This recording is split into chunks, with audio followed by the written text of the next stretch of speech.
تو اب میں آپ کو چند ایک مثالیں دیتا ہوں ڈاکٹروں کی، جس سے آپ کو پتا چلے گا کہ بھائی ہم کس چیز سے دل لگا رہے ہیں، کتنے بڑے بیوقوف ہیں ہم لوگ، کانسیپٹ ہی کلیئر نہیں ہے ہمارے. تو ڈاکٹروں کی مثالیں اس لیے دے رہا ہوں کہ قرآن و سنت کی مثالیں تو سنتے رہتے ہیں نا، ان پہ تو یقین نہیں آتا، اس میں ڈاکٹروں کی مثالیں دے رہا ہوں. تو ہارٹ اسپیشلسٹ ڈاکٹر ایک نہیں کئی ڈاکٹروں سے پوچھا ہے، کہتے ہیں بھائی بغیر کسی وجہ کے بھی ہارٹ اٹیک ہو سکتا ہے، بیٹھے بیٹھے ٹیں کوئی وجہ نہیں ہے، ایکسرسائز بھی کر رہے ہو، جم بھی جا رہے ہو، ساری صحت مند خوراکیں، پھر بھی مر سکتا ہے آدمی. لیکن چانس کم ہوتا ہے مگر ہوتا ہے، ختم نہیں ہوتا چانس. دوسرا بڑی بیماری کیا ہے؟ شوگر ہے کہ نہیں ہے؟ شوگر سے بھی لوگ مرتے ہیں، گردے بیٹھ جاتے ہیں، بینائی چلی جاتی ہے، دماغ خراب ہو جاتا ہے، پتہ نہیں کیا کیا ہوتا ہے. شوگر تو ہر جگہ جا کے اٹیک کرتی ہے. گردے گئے تو ڈائلسس پہ آ گئے، ڈاکٹر خود بتا دیتے ہیں اتنے دن تک آپ کی زندگی ہے. اب شوگر کے لیے کتنے سارے شوگر اسپیشلسٹ جو ہے نا بڑے بڑے، ان سے میں نے رابطے کیے، میں نے کہا بھائی شوگر سے کیسے بچا جا سکتا ہے؟ انہوں نے کہا ویٹ نہیں بڑھنے دو، یہ کرو، وہی جو صحت مند خوراکیں اور بادام پستے اور اخروٹ اور آرگینک چیزیں، سارے ڈاکٹر یہی بتاتے ہیں، بھاگو دوڑو ایکسرسائز کرو. ڈاکٹر صاحب کیا یہ سارے کام کرنے کے بعد گارنٹی ہے شوگر نہیں ہوگی؟ شوگر کے اسپیشلسٹ بولے گا گارنٹی میرے بھائی، بولو نا نہیں ہے. ابے پھر کیا؟ میں وہ واقعہ بتاتا ہوں لیکن ابھی نہیں بتاؤں گا وہ واقعہ. پھر بھی گارنٹی نہیں ہے، وجہ کیا ہے بھائی؟ نہیں بھائی کچھ پتہ نہیں ہوتا کسی بھی چیز کا، موروثی ہوتی ہے، آپ کے باپ دادا نانا پردادا میں کسی کو ہوئی ہوگی، آپ کو ہو گئی. گارنٹی ڈاکٹر کسی چیز کی نہیں لیتا. گارنٹی فریج کی لی جا سکتی ہے، گاڑی کی لی جا سکتی ہے، بہت ساری چیزوں کی. انسان کی جو باڈی ہے اس کی گارنٹی ہے ہی نہیں. امکان ہوتا ہے کہ یہ جلدی نہیں مرے گا، یہ جلدی مر جائے گا، امکان کی حد تک، اس سے زیادہ کچھ بھی نہیں ہے. آگے چلتے ہیں ہم. کینسر کے اسپیشلسٹ، کتنے لوگوں کو کینسر ہوتا ہے نا. کینسر کے اسپیشلسٹ سے میری کئی دفعہ ملاقات ہوئی، اور وہ اسپیشلسٹ بھی معمولی اسپیشلسٹ نہیں ہے، جو کینسر کے اسپیشلسٹ کو پڑھاتے ہیں، یعنی اسپیشلائزیشن کرواتے ہیں کینسر میں. اور یورپ کے ایک دفعہ ملاقات کے لیے آئے، میں نے کہا ڈاکٹر صاحب آپ جو مجھ سے پوچھنے کے لیے آئے وہ بعد میں پوچھنا، پہلے میں آپ سے کچھ چیزیں پوچھنا چاہتا ہوں. کینسر سے بچنے کے لیے کیا کرنا چاہیے؟ یہ میں صحت پہ آپ کو رپورٹیں پیش نہیں کر رہا. آپ کہ مفتی صاحب کیا شوگر کینسر، اور یہ تو ڈاکٹروں کا کام ہے بھائی، یہ ڈاکٹروں سے پوچھو. میں تو آپ کو میڈیکل سائنس کی رپورٹوں سے عبرت دلا رہا ہوں کہ اللہ رسول کی باتوں سے عبرت نہیں ہوتی، ڈاکٹروں سے ہی پوچھ لو عبرت ہو جائے گی. یہ دنیا دل لگانے کی جگہ بولو نہیں ہے، یہ 4 شادیوں کی جگہ ہے بس، تاکہ دل لگے ہی نہیں یہاں پہ. یہ 4 شادیوں سے بھی مسافر خانے کا احساس پیدا ہوتا ہے. پتہ ہے آپ کو، لوگ سمجھتے ہیں 4 شادیاں یہ دنیا کی محبت کی علامت ہے، حقیقت ہے دنیا کے مسافر خانہ سمجھنے کی علامت ہے. 4 شادیوں والے کا کوئی گھر ہوتا ہی نہیں ہے، ایک دن یہاں تو دوسرے دن وہاں، پھر تیسرے دن وہاں، چوتھے دن وہاں. ایک صاحب نے مجھ سے کہا نا، میرا وہ بڑا لطیفہ ہٹ ہوا تھا. میری 2 گھر والے تھے، تو میں ایک گلشن اقبال میں، ایک ہاکسبی روڈ کی طرف، کتنا فاصلہ تھا نا. تو ایک اسٹیٹ ایجنٹ تھے میرے دوست، میں ایک دن یہاں تو دوسرے دن بس میں بیٹھ کے جاتا تھا. میں وہ ہاکسبی کتنا دور، 1.5 گھنٹہ لگتا تھا. انہوں نے کہا مجھے آپ پہ بہت ترس آتا ہے، ایک دن یہاں اگلے دن وہ ادھر. کہتے ہیں نا دھوبی کا کتا نہ گھر کا نہ گھاٹ کا، کوئی ٹھکانا ہی نہیں ہے. میں نے کہا ترس مجھے آپ پہ آتا ہے، ایک دن وہاں، دوسرے دن بھی وہاں، تیسرے دن بھی وہاں. 10 سال ہو گئے وہاں، 15 سال ہو گئے وہاں. ہم نے کہا ہم تو ایک دن یہاں تو دوسرے دن کہاں ہیں؟ وہاں ہیں. پھر میں نے ان کو بتایا کہ دنیا مسافر خانہ ہے، اس میں مسلمان کا کوئی ٹھکانہ نہیں. یہ گھر ور کی محبتیں، چارپائیوں سے، پلنگوں سے، دیواروں سے، یہ ان لوگوں کا کام ہے بھائی جو دنیا سے محبت کرتے ہیں. ہمارا تو کوئی پلنگ ہی نہیں ہے، کوئی پتہ نہیں ہوتا آج کہاں سونا ہے. ہم نے رپورٹ آ جاتی ہے آج فلاں جگہ کی باری ہے، چل بھائی. مسلمان کا کوئی گھر در و دیوار اینٹیں بولو نہیں ہوتی. اینٹوں سے محبت، پلنگوں سے محبت، بستروں سے محبت، یہ ان لوگوں کا کام نہیں ہے جو دنیا کو مسافر خانہ سمجھتے. آپ کو پتا ہے 2 پیغمبروں نے اپنی قوم کو یہ نصیحت کی تھی. صالح علیہ السلام نے بھی، ہود علیہ السلام نے بھی. ہود علیہ السلام نے کیا فرمایا؟ وَتَتَّخِذُونَ مَصَانِعَ لَعَلَّكُمْ تَخْلُدُونَ، تم ایسے گھر بناتے ہو جیسے تم نے ہمیشہ رہنا ہے اس میں. حالانکہ اپنے پیسوں سے گھر بنا رہے تھے، کوئی رشوت کے پیسوں سے نہیں بنا رہے تھے. سوال پیدا ہوتا ہے بھائی جب اپنے پیسوں سے، حلال کے پیسوں سے گھر بنا رہے ہیں تو پیغمبر کو اس پہ اعتراض کیوں ہے؟ کیا گھر نہ بنائے؟ اب پھر یہاں سے میرا آپ کا اختلاف کیا ہو گیا شروع. اختلافی مسائل چھیڑ دیتے ہیں مفتی صاحب. جب میں نے میرا یہ کلپ چلتا ہے نا ذاتی گھر کوئی اتنی بڑی کوئی ضرورت نہیں ہے تو لوگ پھر بہت اعتراض کرتے ہیں. میں نے گھر بنانے سے منع نہیں کیا بھائی, بار بار کہتا ہوں اگر بہت آمدن ہے تو بناؤ, زیادہ آمدن نہیں ہے تو مت بناؤ. کھانے پینے پہ زور لگاؤ پھر زیادہ.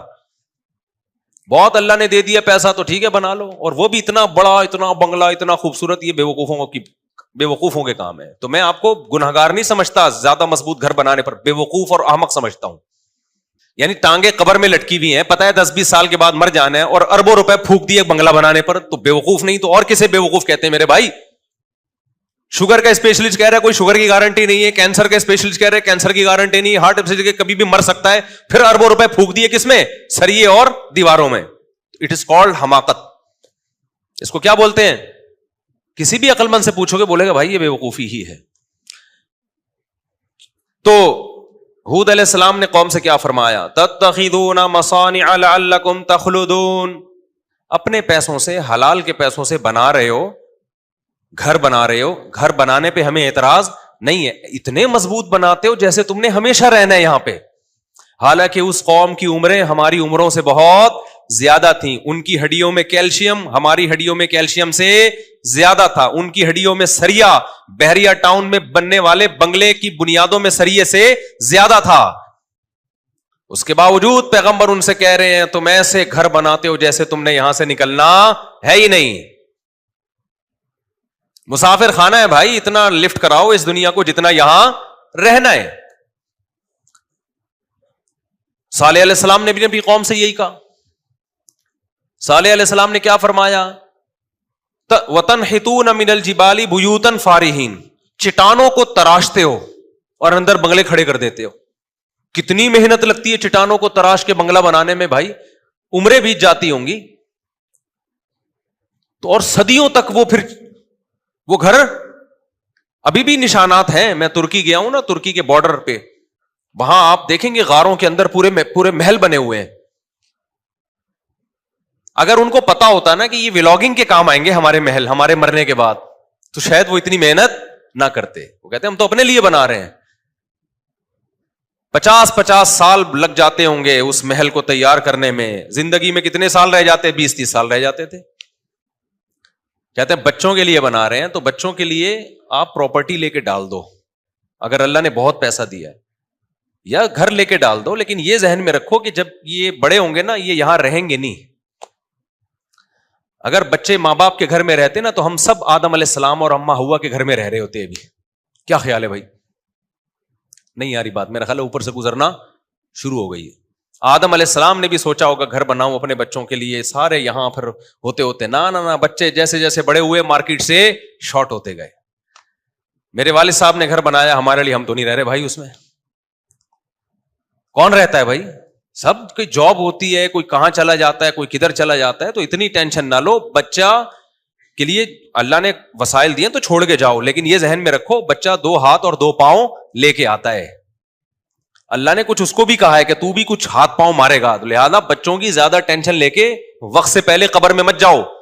توکل کرو, اللہ پہ اعتماد کرو. یہ 2 ہاتھ اور 2 عدد پاؤں لے کے آیا ہے, بغیر ہاتھ پاؤں کے نہیں آ گیا. یہ 2 ہاتھ اور 2 پاؤں اللہ نے پیٹ ایک دیا ہے, اور 2 ہاتھ میں 10 پیٹوں کو بھرنے کی صلاحیت دی ہے. سمجھتے ہو؟ یہ کما زیادہ سکتا ہے, جتنا کھائے گا اس سے 10 آدمیوں کا زیادہ کمائے گا یہ. تو بچوں میں اسکلز پیدا کرنے کی کوشش کرو, زیادہ پیسہ انویسٹ کرنے کی کوشش نہ کرو. اور میں نے دیکھا ہے جن لوگوں نے بچوں کے لیے بڑی بڑی جائیدادیں چھوڑ کر گئے ہیں, بچوں میں کوئی اسکلز تو تھی نہیں, کمانے کا کوئی طریقہ تو آتا نہیں تھا, وہ سارے کروڑ روپے بچے برباد کر کے پھر زیرو ہو کے بیٹھ جاتے ہیں. اس لیے بچوں میں کوئی قابلیت پیدا کرو, اس کو زیادہ فوکس کرو. آپ دولت جمع کرنے کو زیادہ کیا کر رہے ہو؟ فوکس کر رہے ہو. اور بچہ بالغ ہو جائے نا, پڑھائی سے زیادہ کاروبار کی فکر کرو اس کی. پڑھائی میں آج کل کچھ نہیں رکھا ہوا. پڑھانا ہے تو گھر میں ہوم اسکولنگ میں پڑھاؤ. کچھ یہ الگ سے ٹاپک ہے, اس پہ تو بہت کچھ بولنے کا ہے ابھی. تو مسلمان تو ہمیشہ تجارت کیا کرتے تھے بھائی. جو تجارت میں نہیں چل رہا اس کو بولو تو کماؤ پوت بنے گا, ٹھیک ہے, تو جاب کرے گا جا کے. اصل تو مسلمانوں کا کام کیا ہے بولو نا, بزنس ہے. صحابہ نے سب نے تجارتیں کی. یہ تو انگریز کے آنے سے پہلے ہم تو سارے باپ دادے بزنس کرتے تھے, زمینداری اور بزنس. یہ تو انگریز کو دفتروں کے لیے ملازم چاہیے تھے, ہم لوگوں کو اس نے بوٹ پالش پہ اور کلر بنا کے بٹھا دیا. اور اگر جاب کرنی ہے تو وہ جاب کرو جس کا کوئی ویژن ہو, یعنی کسی ادارے جس کا کوئی بڑا ویژن ہو, اس ادارے میں جاب کرو تاکہ آپ کی اس جاب سے انسانیت کو فائدہ ہو. مثال کے طور پر آپ گٹکا کمپنی میں جاب کر رہے ہو تو اس کا کیا فائدہ ہے یار؟ پیپسی میں جاب کر رہے ہو, اس کا کیا فائدہ؟ لوگوں کو پیپسی پلا کے کیا ملے گا آپ کو؟ ٹیچر بن جاؤ کسی یونیورسٹی میں, اس میں آپ لوگوں کو کیا کر سکتے ہو؟ گائیڈ. آپ کسی مدرسے میں استاذ بن جاؤ, وہاں آپ کیا کرو گے؟ لوگوں کو دین سکھاؤ گے. تو اس طرح کی جو جاب ہے, فوج میں چلے جاؤ اس نیت سے کہ بارڈر کی حفاظت کروں گا, تو اس طرح کی جو جابس ہیں وہ تو مسلمان کو کرنی چاہیے. باقی جو آج کل جس قسم کی جابس ہو رہی ہیں وہ کوئی اسلام اس کو نہیں وہ زیادہ اہمیت دیتا. خیر, تو وہ جو ہارٹ اسپیشلسٹ تھے انہوں نے کیا کہا, کینسر کے اسپیشلسٹ تک پہنچا تھا میں. 3 ہو گئے نا, ایک ہارٹ ہو گیا, ایک گردے کی کوئی شوگر کی گارنٹی نہیں ہے, دوسرا آپ کے دل کی کوئی گارنٹی نہیں ہے, تیسرا ہو گیا کینسر. بہت سے لوگ کس سے مرتے ہیں میرے بھائی؟ بولتے کیوں نہیں؟ کینسر سے. تو کینسر کے بہت بڑے اسپیشلسٹ میں نے ان سے پوچھا, ڈاکٹر صاحب ذرا بتائیں آج کل کینسر بہت زیادہ پھیل رہا ہے, اس سے کون سے اسباب ایسے ہیں جن کو ہم اختیار کریں گے تو کینسر سے بچیں گے؟ انہوں نے بتایا, بھائی سب سے زیادہ جو چیز کینسر کا ذریعہ بنتی ہے موٹاپا. کیا چیز بنتی ہے؟ بولو نا. آپ جتنا کھا رہے ہیں آپ کی انرجی اتنی یوٹیلائز نہیں ہو رہی, استعمال نہیں ہو رہی. ان پٹ زیادہ ہے, آؤٹ پٹ کیا ہے؟ کم ہے. ان پٹ 3 پراٹھے ہیں, آؤٹ پٹ کیا ہے؟ دفتر میں بیٹھ کے کی بورڈ سے لو لیٹر لکھ رہے ہیں, اس کے علاوہ یا فیس بک پہ کمنٹس کر رہے ہیں, اور کچھ بھی نہیں ہے. تو 2 انگلیاں چلانے کے لیے 2-3 پراٹھوں کی بالکل بھی ضرورت بولو نہیں ہے. سب یہی کر رہے ہیں, سب یہی کر رہے ہیں. ہو سکتا ہے میں بھی, میں کوئی بہت کوئی ایسا نہیں ہو کہ میں کوئی, آپ سمجھ رہے ہیں کہ مجھ سے آپ پتہ نہیں کہ شاید 2 نوالے صبح ایک کھجور کے چکھ لیتے ہوں گے. ہم سب اس بیماری میں مبتلا ہیں. ہماری محنت کم ہے اور خوراکیں کیا ہیں؟ بہت زیادہ. تو میں نے کہا ڈاکٹر صاحب پھر کیا کرنا چاہیے؟ انہوں نے کہا وزن نہیں بڑھنے دو میرے بھائی, خاص طور پہ 40 سال کے بعد کسی قیمت پہ وزن بولو نہیں بڑھنے دو. میٹھا کیا کرو میرے بھائی؟ 40 سال کے بعد خاص طور پہ یہ جو چینی ہے اس کو کیا کر دو؟ چھوڑ دو. اچھا, میں نے کہا بھائی سگریٹ, ہاں میں نے کہا اور کیا؟ انہوں نے کہا گٹکا, گٹکے سے منہ کا کینسر, گلے کا کینسر, تمباکو سے. میں نے تو اپنی خود زندگی میں اتنے کینسر کے گٹکے والے دیکھ لیے ہیں. اور کیا ہوتا ہے بھائی؟ اور انہوں نے کہا کہ یہ ہوتا ہے کہ جی آپ سگریٹ پیتے ہیں تو اس سے کیا ہوتا ہے؟ بولو نا, بتا دو اپنی زبان. کینسر کا امکان بہت زیادہ بڑھ جاتا ہے. میں نے کہا اچھا, سگریٹ بھی ایک بندہ نہیں پی رہا, گٹکا بھی نہیں کھا رہا, پان بھی نہیں کھا رہا, وزن بھی اس کا کیا ہے؟ فٹ فاٹ, جاگنگ کرتا ہے, جم جاتا ہے, خوراکوں پہ کنٹرول ہے. ڈاکٹر صاحب گارنٹی لیتے ہو کینسر نہیں ہوگا؟ آپ کو سن کے رونا آئے گا. اتنا کچھ کرنے کے بعد نا وہ کہتے ہیں گارنٹی پھر بھی بولو سب کچھ صحیح آ رہا ہو پھر بھی ہو جاتا ہے. وہ مجھے پھر لطیفہ یاد آتا ہے, سنا ہی دیتا ہوں. اتنا کچھ کرنے کے بعد بھی اب آدمی اتنی محنت کرے تو ڈاکٹر صاحب گارنٹی دو نا کینسر نہیں ہوگا. ڈاکٹر صاحب کہتے ہیں کینسر پھر بھی ہو سکتا ہے. وہ مجھے لطیفہ یاد آ جاتا ہے. ایسے موقع پہ ایک آدمی اپنی بیوی کی کبھی تعریف نہیں کرتا تھا, اس کو اچھی نہیں لگتی تھی وہ. تو ایک دن بیوی نے کہا کہ بھائی تھوڑا سا آج میں میک اپ کرتی ہوں, کچھ ساڑی اچھی پہنتی ہوں, کچھ چوڑیاں ووڑیاں, بڑا زبردست زینت اختیار کی نا اس میں. اپنے شوہر سے کہا بتائیے یہ میری چوڑیاں کیسی لگ رہی ہیں. ہاں, شوہر نے جب دیکھا نا بیگم پہ, بیگم کو سے کہا تھا یار آج تو بڑی خوبصورت چوڑیاں پہنی ہوئی ہیں. کہتی تھینک یو جی. آج تو بیگم بڑا ٹائٹ میک اپ لگایا ہوا ہے. تھینک یو جی. آج تو تم نے ساڑی بھی بڑی خاندانی پہنی ہوئی ہے, بڑی بیگم خوش ہو رہی ہے نا. تھینک یو جی. اچھی پھر بھی نہیں لگ رہی.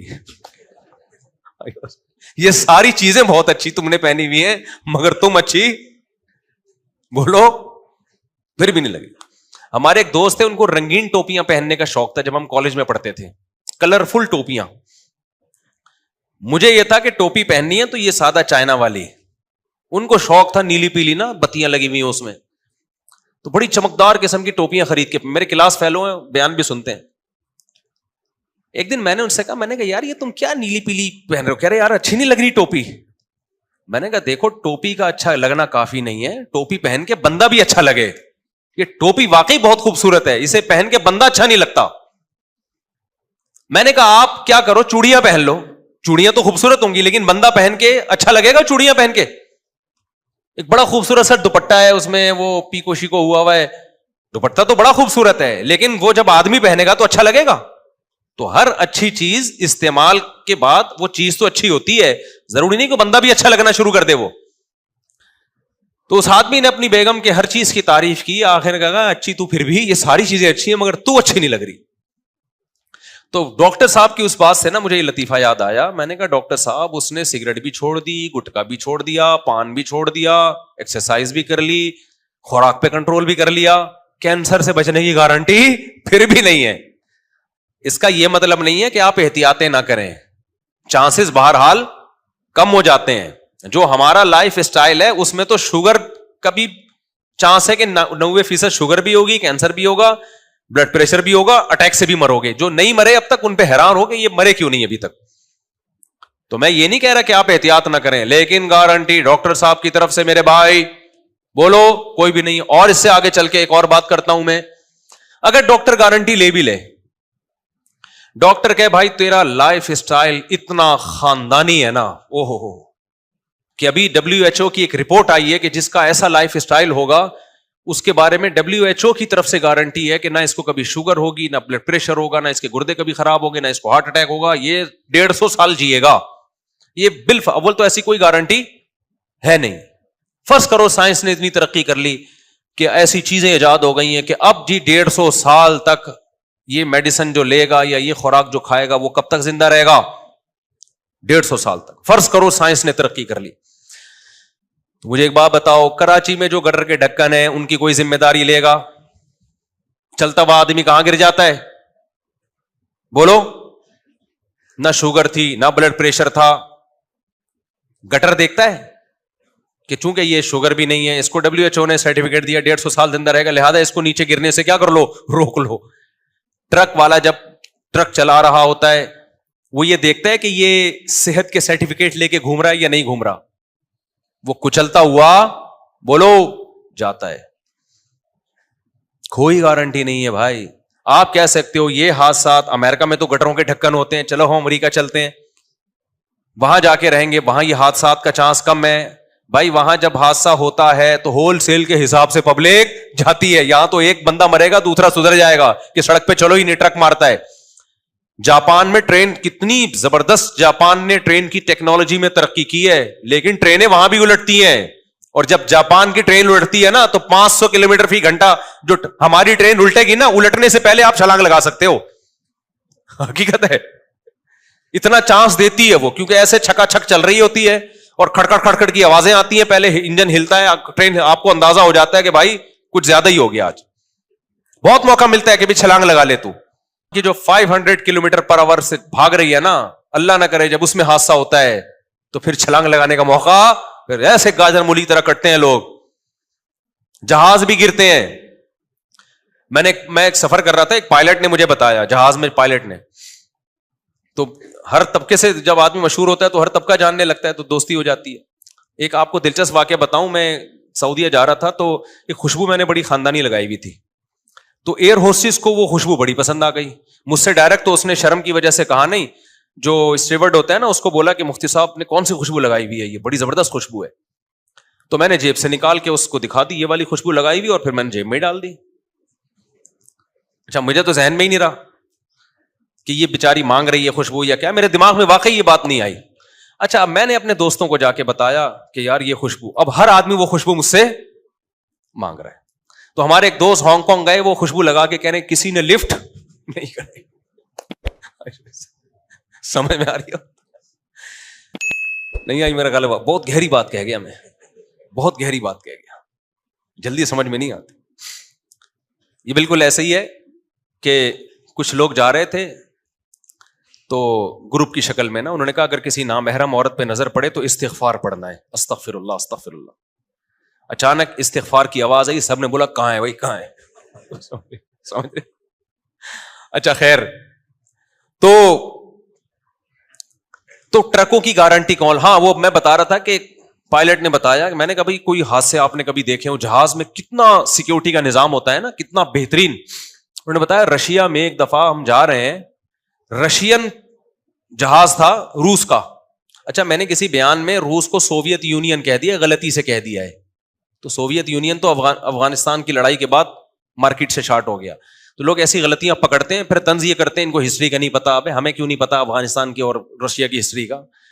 تو یہ سبقت لسانی سے. اسی طرح میں نے ایک دفعہ بیان میں فلا صدقہ میں ترجمہ غلطی سے کر دیا کہ صدقہ نہیں دیا اس نے, حالانکہ صدقہ یصدقو کا معنی تصدیق کرنا ہوتا ہے. وہ زبان کی ایک مسٹیک ہے, اس کو بعض لوگوں نے کلپ بنایا کہ جس کو قرآن کی اس آیت کا ترجمہ نہیں پتا. صدقہ یصدقو تصدیقاً, یہ تو پوری گردان سنا دوں میں آپ کو. تو وہ منہ سے غلطی سے نکل گیا. وہ بیان میں بعض دفعہ دھیان کہیں اور ہوتا ہے, تو صدقہ میں وہ لفظ آ رہا ہے نا, اور پھر قرآن میں ہمیشہ نماز صدقہ ساتھ ہی ہے, اس لیے توجہ نہیں گئی اس طرف. تو لیکن لوگ ایک دم غلطی پکڑ کے کلپ بناتے ہیں, قرآن نہیں آتا. تو ایسی سبقت لسانی جسے کہتے ہیں نا, زبان سے آدمی سوچ کہیں اور ہوتی ہے کہیں اور, تو اس کو ایک دم سے فتوا نہ لگا دیا کریں کسی کے بارے میں. تو روس کا ایک جہاز تھا, انہوں نے بتایا پائلٹ نے کہ وہ جہاز جس ٹریک پہ ہم جا رہے ہیں نا سامنے سے اسی پہ آ رہا تھا, حالانکہ جہازوں میں ایسا نہیں ہوتا. اور کہہ رہے ہیں کہ 5 کلومیٹر دونوں جہازوں کا فاصلہ. تو وہ جہاز میں نا ایک آٹومیٹک الارم بجتا ہے جو ایمرجنسی کا ہوتا ہے, یعنی چند سیکنڈ کے بعد دونوں جہازوں نے آپس میں ٹکرا جانا تھا. چند سیکنڈ کے بعد. پیچھے مسافروں کو کچھ نہیں پتا تھا کیا ہو رہا ہے, لیکن آگے پائلٹ کی حالت کیا ہوئی ہوگی آپ سوچو کہ 5-10 سیکنڈ کے بعد ہمارے پرخچے اڑ جانے. کہہ رہے ہیں وہ اللہ کا فضل یہ ہوا کہ وہ کوئی آٹومیٹک سسٹم لگا ہوتا ہے, اس نے ٹرن لیفٹ کا کہا اور سامنے والے جہاز کو بولا ٹرن لیفٹ, تو اس نے ادھر لیفٹ کیا ادھر. یہ 1-2 سیکنڈ کے اندر کرنا ہوتا ہے پائلٹ نے. حالانکہ ایسے موقع پہ انسان بوکھلا جاتا ہے کہ بھائی یہ کیا ہو گیا, پتا چلا ٹرن لیفٹ بولا اور اس نے رائٹ کر دیا. تو کہہ رہے ہیں وہ لیفٹ ہوا ہے اور دونوں جہاز یوں گئے ہیں ایسے کر کے, سلام دعا کرتے ہوئے, الیکس سلیکٹ کرتے ہوئے. پیچھے لوگوں کو نہیں پتا کیا ہوا ہے, وہ تو تھوڑا سا ہلے اور سیدھے ہو گئے. تو میں نے کہا ایسا ہوا کیوں ہے, سسٹم کی خرابی. انہوں نے کہا نہیں, رشیا میں بعض دفعہ پائلٹ پی کے نکلتے ہیں. حالانکہ کتنا ان کا سسٹم ہے چیک کرنے کا, پائلٹ کا نا الکوہول کتنی اس کی باڈی میں, بہت زبردست سسٹم ہے. اس کے باوجود بھی بھائی یہ سسٹم انسان کا بنایا ہوا ہے, انسان سے غلطی. وہ پائلٹ پی کے نکلے تھے تو پائلٹ سمجھ رہا تھا پائلٹ ہو گیا الٹا. میرا خیال ہے یہ پینے کے بعد جو ہے نا وہ الٹا ہوتا ہے, تو وہ ہو گیا الٹا. وہ سمجھا کہ جہاز الٹا ہوا ہے, تو جہاز کو سیدھا کرنے کی کوشش کی ہوگی اس نے. ایک شرابی جیسے ہے نا, وہ مشہور واقعہ ہے کہ شراب کتنی بری چیز ہے. دیکھو آپ, دونوں جہازوں کے پرخچے اڑا دینے تھے اس نے, خیر بچ گئے, پتہ نہیں کیس ویس ہوا ان کے خلاف کیا ہوا ہوگا. تو باہر ملکوں میں یہ ہوتا ہے, زیادہ پی لی, ٹیسٹ میں آیا نہیں, اور پی کے جہاز خود الٹے ہو گئے. وہ سمجھے کہ ہر چیز کو سیدھا کرنے کی کوشش میں لگے ہوئے, اپنے آپ کو سیدھا کرنے کے بجائے ساری چیزیں الٹی کر دی. وہ ایک شرابی تھا نا, فائر بریگیڈ کے عملے میں تھا, تو شراب پی کے چلا گیا. وہ سب سے زیادہ محنت اسی نے کی, جا کے لوگوں کو نکال کے رہا رہے, 1 بندہ 2 بندہ. لوگ کہہ رہے یار کیا ہو گیا اس کو, 10-15 بندے نکال دیے اس نے نا. تو بعد میں پتا چلا جتنے بھی فائر بریگیڈ کے عملے کے لوگ تھے نا جو آگ بجھانے گئے ہوئے تھے, کم بخت ان سب کو نکال کے لے آیا. سمجھ میں آ رہی ہے؟ یہ ہے پینے کے سائیڈ ایفیکٹ. اس لیے شراب پی کے طلاق دو گے طلاق ہو جائے گی, خوب اچھی طرح ذہن میں رکھو, کیونکہ شریعت میں طلاق کا مدار زبان پر ہے, اور شراب شریعت میں قابل عذر نہیں ہے, خوب سمجھ لو. تو یہ جو کہتے ہیں نا شراب پی کے طلاق نہیں ہوتی, اس کی کوئی مضبوط دلیل نہیں ہے کوئی اس کی. ثلاث جدہن جد وہزلہن جد. اب آپ کہہ سکتے ہو اس کو تو دماغ ہی کام نہیں کر رہا, تو پینے سے پہلے تو دماغ کام کر رہا تھا نا, کیوں پی جب پتا تھا کہ کچھ بھی ہو سکتا ہے. اس لیے شریعت میں شراب آپ نے پی اور کسی کو چاقو مار دیا غلطی سے, تو آپ سے قصاص لیا جائے گا. یورپ میں تو یہ عذر ہے کہ آپ پی بھی تھی آپ کو پتہ نہیں چلا. اسلام میں شراب عذر نہیں ہے, بندہ مار دیا آپ کو قتل کیا جائے گا, قصاص لیا جائے گا. آپ کا یہ کہنا کہ میں پی بھی تھی مجھے نہیں پتا چلا تھا اس لیے میں سمجھا گائے ذبح ہو رہی ہے تو میں بندہ مار دیا, بندہ ذبح کر دیا, تو اسلام میں یہ عذر قابل قبول نہیں ہے. اس لیے کہ اسلام یہ کہے گا کہ پی تو اپنے اختیار سے ہے نا, شراب پینے سے پہلے تو دماغ کام کر رہا تھا نا, جب آپ کو پتا تھا پینے کے بعد کچھ بھی ہو سکتا ہے تو آپ پھر خود ذمہ دار ہو ہر عمل کے. سمجھتے ہو کہ نہیں سمجھتے ہو؟ آج کیونکہ شراب کا رجحان بڑھ رہا ہے اور دے دنادن طلاقیں نکال رہے ہیں, اور میں ان کی عورتوں سے کہتا ہوں کہ وہ کہتی ہے نا فتوا لاتی ہیں کہ طلاق نہیں ہوئی, میں کہتا ہوں کہ شکر ادا کرو طلاق ہو گئی ہے, کیونکہ کل آج جو شراب پی کے تمہیں 3 طلاقیں دے سکتا ہے, کل وہ شراب پی کے گلا بھی دبا سکتا ہے. کل جیسے طلاق دے کے بول رہا ہے میرا دماغ کام نہیں کر رہا تھا, کل گلا دبا دے گا, دانت توڑ دے گا, بولے گا میرا دماغ کام بولو نہیں کر رہا تھا. کچھ بھی کر لے گا, وہ تو اچھا ہے, جان چھوڑ گئی اس سے. تو خیر, تو اب دیکھو کتنا, یعنی اب کتنا زبردست سسٹم ہے. پھر بھی حادثے کا امکان جہاز میں ایسا نہیں ہوتا کہ 100% کیا ہو جائے, امکان ہی ختم ہو جائے. نہ امکان نہیں ختم ہوتا. اور پی آئی اے میں تو الحمدللہ آپ کو پتا ہے, پی آئی اے کے خلاف زیادہ نہیں بولتا میرے بھائی, ہماری اپنی ایئر لائن ہے. پھر وہ لوگ غصہ کرتے ہیں, آپ کو تو چاہیے پی آئی اے کو پروموٹ کریں, تو آپ خود سفر کریں پی آئی اے میں. اچھا خیر, تو میں نے وہ ڈاکٹر جو کینسر کے تھے, میں نے ان سے پوچھا کہ پھر کیوں ہو جائے کینسر, جب وہ سگریٹ سے بھی بچ رہا ہے, پان گٹکے سے بھی بچ رہا ہے, چینی بھی نہیں کھا رہا, وزن بھی مینٹین ہے, تو پھر کیوں ہو رہا ہے. انہوں نے بتایا بھائی بعض دفعہ ہوا سے اڑ کے کوئی ایسا جرثومہ پیٹ میں چلا جاتا ہے, وہ کینسر کا ذریعہ بنتا ہے. اور بعض دفعہ کیوں ہوتا ہے یہ ڈاکٹر کو بھی پتا نہیں ہے. میڈیکل سائنس نے ترقی کی ہے, لیکن ابھی ترقی کی انتہا کو نہیں پہنچی ہے. میڈیکل سائنس یہ دعویٰ نہیں کر سکتی کہ سب کچھ پتا چل گیا ہے ہمیں. جو پتا چلا ہے وہ رپورٹ سامنے رکھ دیتے ہیں, جو نہیں پتا چلا وہ تو بہت کچھ ہے جو نہیں پتا چلا. تو حادثے بھی ہو جاتے ہیں, اور باہر ملکوں میں بھی ہوتے ہیں حادثے. جب کورونا آیا ہے, کورونا, تو بتاؤ اس نے پاکستان میں زیادہ تباہی مچائی ہے یا ترقی یافتہ ملکوں میں؟ ترقی یافتہ ملکوں میں زیادہ تباہی پھیلی ہے اس سے. وجہ کیا تھی؟ کہ وہ صحت کا بہت زیادہ خیال رکھتے ہیں. اس بہت زیادہ خیال کی وجہ سے ان کا امیون سسٹم کیا ہو گیا, یہی چیز ان کی موت کا ذریعہ بن گئی. ہمارے یہاں مچھر, الحمدللہ, میں نے ڈاکٹر کو کہا جب کووڈ ہو رہا تھا, میں نے کہا ڈاکٹر صاحب میرے کتنے چانسز ہیں کووڈ سے مرنے کے؟ انہوں نے کہا بہت کم چانسز ہیں. آپ کو کبھی ملیریا ہوا؟ میں نے کہا ہاں ہوا ہے. انہوں نے کہا کم چانسز ہیں. ملیریا والوں کو کووڈ سے مرنے کا چانس کیا ہے؟ ایک دفعہ مچھر نے کوشش کر چکا ہے مارنے کی ان کو. مچھر ایک دفعہ مارنے کی پوری کوشش کر چکا ہے, نہیں مرے. اب ان کا جو امیون سسٹم ہے وہ کیا ہو گیا, وہ طاقتور ہو گیا. اب کورونا سے مرنے کا چانس, ان کی تحقیق تھی واللہ عالم, کہ ان کی ایک تھیوری تھی, یا آپ کہہ لیں کہ ریسرچ کے لیے ان کا ایک رائے تھی, جو چیز انسان کی حیات کا ذریعہ ہوتی ہے وہی چیز اس کی موت کا ذریعہ بن جاتی ہے.